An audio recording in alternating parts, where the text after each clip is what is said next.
Hello' বন্ধু-বান্ধৱীসকল, আপোনালোক কেনে আছে বাৰু? আজি আপোনালোকলৈ লৈ আহিছোঁ ঘৰতে পোৱা সাধাৰণ বস্তুৰে সৈতে ধুনীয়া মোবাইলৰ বেক কভাৰ। আপোনাৰ নিজৰ পচন্দৰ মতে আপুনি ঘৰতে নিজে তৈয়াৰ কৰি ল'ব পাৰিব অতি কম সময়তে। মই এটা বনাইছিলোঁ, এইটো এনেধৰণৰ। আহকচোন শিকোঁ কেনেকৈ বনাইছোঁ। আমাক লাগিব এটা পুৰণা মোবাইলৰ বেক কভাৰ, অলপমান আঠা, এখন পুৰণা সৰু ল'ৰা ছোৱালীৰ কিতাপ হ'লেই হ'ল। তাত কাৰ্টুনৰ ছবি বা তেনেকুৱা বেছিকৈ পোৱা যায়, কাৰণ সেইখন মই কিতাপ এখনৰ পৰাই এইটো ড্ৰয়িং মই নিজৰ মোবাইলটোৰ জোখমতে কাটি লৈছোঁ আৰু এইটো তাৰ ওপৰতে লগাই দিবলৈ সৰু সৰু চৰাই দুটা কাটি লৈছোঁ।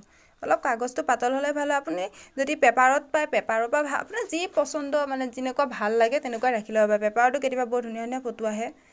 মই সৰু ক্লাছ 5ৰ কিতাপখনৰ পুৰণা আগৰ ভণ্টিয়ে পঢ়া কিতাপ, তাৰ পৰা পাই পেলাই বনাইছিলোঁ। এতিয়া আমাক লাগিব অলপ আঠা আৰু এটা অলপ বাতি এটাত পানী অলপ লাগিব। আমাক এতিয়া অলপ আঠা বাতিত তুলিয়াই ল'লোঁ।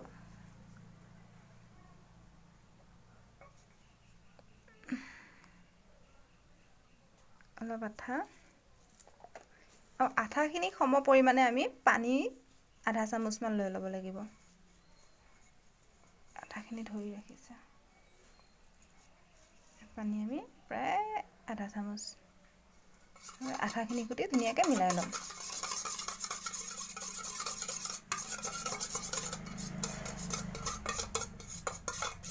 মিলাই ল'লোঁ।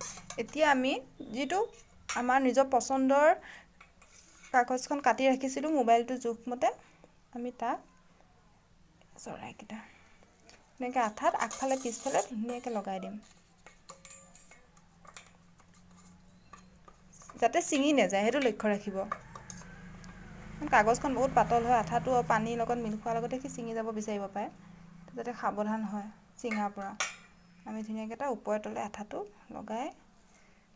লগাই দিলোঁ। ছোৱালীজনী চুলিকেইটালে বেয়া হ'ব লৈছে, ওপৰে তলে লগাই দিলোঁ। আপোনালোকে ভাবিব পাৰে ওপৰত লগোৱা কি প্ৰয়োজন আছে, কিন্তু ওপৰত যেতিয়া লগোৱা যাব তেতিয়া আঠাটোৱে তাৰ ওপৰ কাগজখনৰ প্ৰটেকশ্যন দিব, যাতে ঘপককৈ পানী, এনেওতো মোবাইলত পানীবোৰ পৰা নাযায়, ঘপককৈ বা পানীটো পৰি গ'ল, যাতে কভাৰটো অকল কাগজখন থাকিলেতো অনিষ্ট হৈ যাব, তেতিয়া অনিষ্ট হৈ নাযায় যেতিয়া আঠাটো ওপৰত আমাৰ থাকি যাব। আৰু ওপৰত আমাৰ চৰাই দুজনী আছিলে, সিহঁতকো ধুনীয়াকৈ আঠা লগাই দিওঁ। চৰাই দুজনী আৰু আঠাটো ওপৰত লেতেৰা যেন লাগিছে যে, লেতেৰাখিনি অকণমান শুকালে আঠাটো লাহেকৈ মচি দিলেই হ'ল। গোটেইখিনি কাম হোৱাৰ পিছত হৈ গ'ল আমাৰ চৰাই দুজনীৰ সৈতে।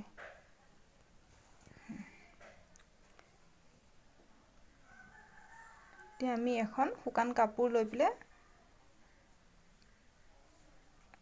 প্ৰথমতে আঠাটো য'ত বেছিকৈ লাগি আছে ধুনীয়াকৈ আঙুলিৰে পাৰিলে মিলাই দিব, তেতিয়া আঠাটো যাতে ওপৰ কভাৰটো প্ৰটেকশ্যনৰ কাম কৰে। ধুনীয়াকৈ জোখমতে এইখিনি চাই ল'ব, চাই ওপৰত এখন শুকান কাপোৰে মচি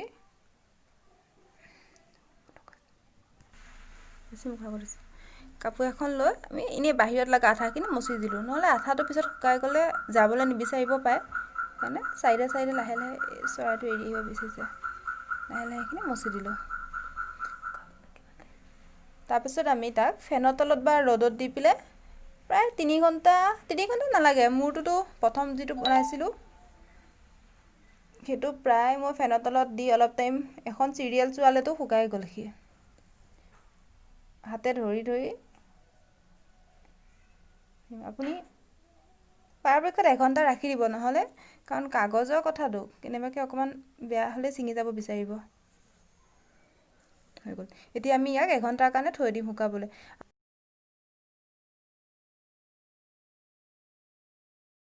সময় হ'ল, এতিয়া মই ৰ'দৰ পৰা লৈ আহিছোঁ, অলপ ফেনতো বতাহ দিলোঁ, ধুনীয়াকৈ শুকাই গৈছে, আমাৰ হাতত লগা নাই, এখন প্ৰায় হৈছে। এতিয়া আমি ইয়াক দেখিবলৈ অলপ ভাল লাগিবৰ কাৰণে মোৰ ঠাইত অলপমান এইটো কাপোৰত দিয়া ফেব্ৰিকৰ আছিলে লগাই দিম, আৰু 2-এটা পাথৰ লগাই তাক ধুনীয়া লগা কৰিম। ঠিক আছে, লগাবলৈ প্ৰথমতে মোবাইলটোত লগাই লৈছোঁ, নহ'লে টাইট ধৰিব, সোমাই যাব বিচাৰিব। মই পাথৰকেইটা লগাবলৈ মোৰ অসুবিধা হ'ব নহ'লে।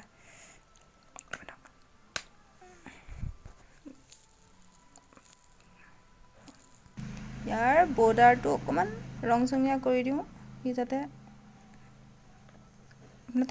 যদি আপোনাৰ লগত নাই বৰ্তমান নলগালেও কোনো কথা নিদিলেও কোনো কথা নাই, তথাপিও দেখিব ধুনীয়া লাগিছে, তথাপিও অকণমান ভাল দেখা কৰি দিওঁ তাক কাপোৰযোৰ বৰ্ডাৰটো মাৰি পেলাই।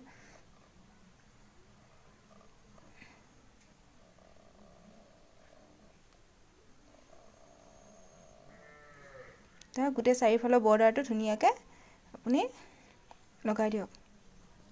আমি গোটেই বৰ্ডাৰটো দুয়োটা ৰঙেৰে মিলাই দিলোঁ। এতিয়া আমি ইয়াৰ কাপোৰযোৰ অকণমান ফেঞ্চি লাগিবৰ কাৰণে অকণমান পাথৰ লগাই দিওঁ আৰু কমপ্লিট। পাথৰ নলগালেও কথা নাই, এইটো আপোনাৰ নিজৰ লগত কথা আৰু।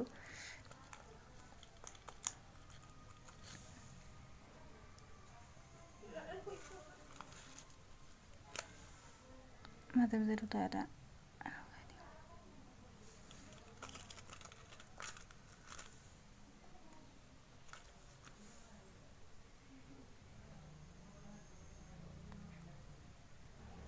এতিয়া প্ৰায় পাথৰকেইটা লগাই আঠা খুটি অলপ টাইম শুকুৱালোঁ। চাওক প্ৰায় ৰেডি।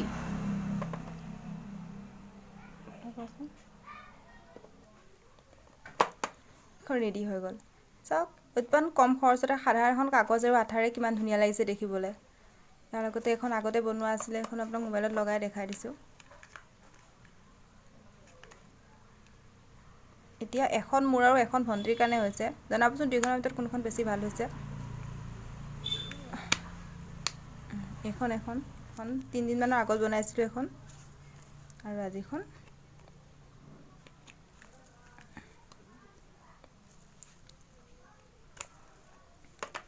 ইমান কম খৰচত একো বস্তুৱে লগা নাই, খালি আপুনি যদি আপোনালোকৰ হাতত পাথৰ বা তেনেকুৱা একো নাথাকে, খালি কাগজখন লগাই থ'লেই ভাল লাগিব আপোনালোকৰ নিজৰ পচন্দ অনুসৰি। আৰু যদি লগাই দিয়ে আপোনালোকৰ কথা, ইয়াতকৈ আৰু বেলেগ বস্তু কিবা লগাব পাৰে, যেনেকৈ কয় আপোনালোকৰ ভালেই লাগিব।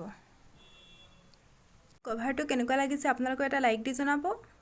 আৰু এনেধৰণৰ অতি সহজে ঘৰতে পোৱা বস্তুৰে সৈতে নতুন নতুন ধৰণৰ বস্তু শিকিবলৈ চেনেলটো ছাবস্ক্ৰাইব কৰিব নাপাহৰিব। লগতে বেল আইকনটো চুই দিব, যাতে মোৰ প্ৰত্যেকটো ভিডিঅ' আপুনি প্ৰথমতে পায়। আৰু আপুনিও বনাওকচোন, কেনেকুৱা হয় মোক জনাব আপোনাৰ কভাৰটো। আৰু যদি কিবা আখোৱা বা কিবা বুজি নাপায় তেনেহ'লে মোক কমেণ্ট কৰিব। ভিডিঅ'টো চোৱাৰ বাবে বহুত বহুত ধন্যবাদ।